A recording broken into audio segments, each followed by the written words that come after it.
नमस्कार मंडळी, आपले सर्वांचे मनःपूर्वक स्वागत आहे आपल्या या शिवमहापुराण मराठी चॅनेलवर. आपण विद्येश्वर संहिता चालू केलेली आहे. आज आपण पाहणार आहोत अध्याय 2 शिवपुराणाचा परिचय. श्री गणेशाय नमः. व्यास म्हणाले, प्रयाग क्षेत्री ज्ञानयज्ञकर्त्या ऋषींनी सूतांना आपली चिंता सांगितली. त्यांच्या अंतःकरणातील लोकोद्धाराची तळमळ जाणून महामुनी सूतांना मोठे समाधान वाटले. त्यांनी भगवान शंकरांचे स्मरण केले आणि म्हणाले, साधुजन हो, तुम्ही खूप चांगली गोष्ट विचारली आहे.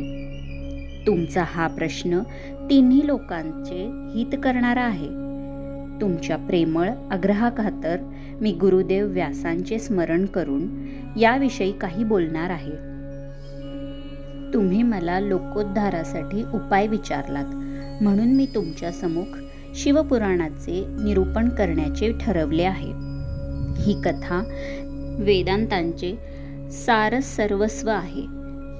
श्रोता आणि वक्त्याच्या पापराशींना दग्ध करून त्यांचा उद्धार करणारी आहे.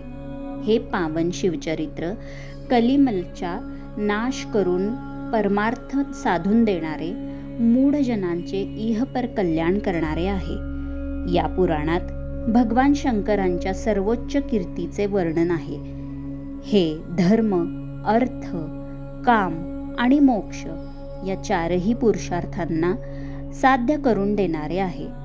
हे आपल्या पुण्यप्रभावाने स्वतःच वृद्धिंगत होत आहे. या सर्वोत्तम पुराणाचे अध्ययन केल्याने कलियुगातील पापसक्त जीवांना श्रेष्ठतम गती प्राप्त होईल. त्यांना युगोत्पन्न उत्पत्तांचा त्रास होणार नाही.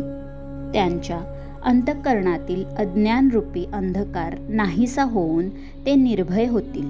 त्यांच्या सर्व क्लेशांचे निवारण होऊन ते सुखी होतील. शिवपुराण वेदतुल्य आहे.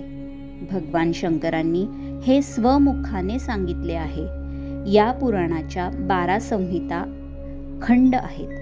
त्याची नावे पुढील प्रमाणे आहेत: विद्येश्वर संहिता, रुद्र संहिता, विनायक संहिता, उमा संहिता, सहस्रकोटी रुद्र संहिता, एकादश रुद्र संहिता, कैलास संहिता, शतरुद्र संहिता, कोटी रुद्र संहिता, मातृसंहिता, वायवीय संहिता, धर्म संहिता. ब्राह्मणांनो, या 12 संहिता अत्यंत पुण्यमय आहेत. आता त्यांची श्लोक संख्या सांगतो. विद्येश्वर संहितेत 10,000 श्लोक आहेत. रुद्र संहिता, विनायक संहिता, उमा संहिता आणि मातृसंहितेत प्रत्येकी 8,000 श्लोक आहेत.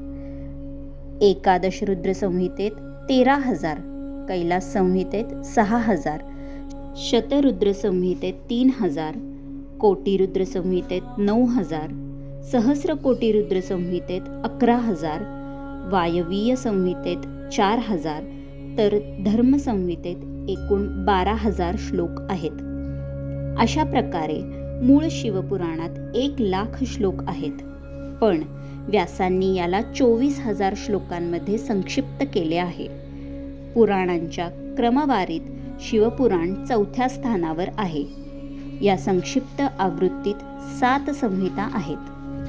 अतिप्राचीन काळी भगवान शंकरांनी शतकोटी श्लोकांचा एक महान पुराण ग्रंथ निर्माण केला होता. सृष्टीच्या आरंभी रचलेले हे पुराण साहित्य फारच विस्तृत होते. कालांतराने द्वापार युगात कृष्णद्वैपायन म्हणजेच व्यास आदी महर्षींनी या पुराणांचे 18 भागात विभाजन केले. त्याला संक्षिप्त स्वरूप दिले. त्यामुळे ते महापुराण केवळ 4,00,000 श्लोकांमध्ये समित झाले. त्यामध्ये शिवपुराण 24,000 श्लोकांचे आहे. या पुराणात अनुक्रमे विद्येश्वर संहिता, रुद्र संहिता, शतरुद्र संहिता, कोटी रुद्र संहिता, उमा संहिता, कैलास संहिता आणि वायवीय संहिता अशा 7 संहिता आहेत. हे निर्मळ शिवपुराण भगवान शंकरांनी प्रतिपादन केले असून याला संक्षिप्त रूपात संकलित करण्याचे संपूर्ण श्रेय शैव शिरोमणी भगवान व्यासांना जाते. हे पुराण सर्व जीवांचे कल्याण करणारे, त्रिविध तापांचे शमन करणारे, मनुष्यांच्या पापांचा नाश करून त्यांना उत्कृष्ट गती प्रदान करणारे आणि सत्पुरुषांवर उपकार करणारे आहे. या अतुलनीय पुराणात वेदांचे अद्वैत ज्ञान आणि निष्काम धर्मांचे यथार्थ प्रतिपादन केलेले आहे.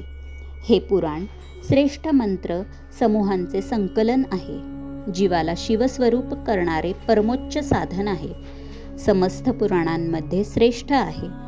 यात परमात्म्याच्या स्वरूपाचे, त्याच्या अगाध लीला कर्तृत्वाचे वर्णन आहे. द्वेष मत्सररहित विद्वानांसाठी ही अनुभवायची वस्तू आहे. जो मनुष्य या अमृतमय पुराणाला आदराने श्रवण पठन करतो तो शिवकृपेला पात्र होऊन परमगती प्राप्त होतो. अध्याय 2 समाप्त.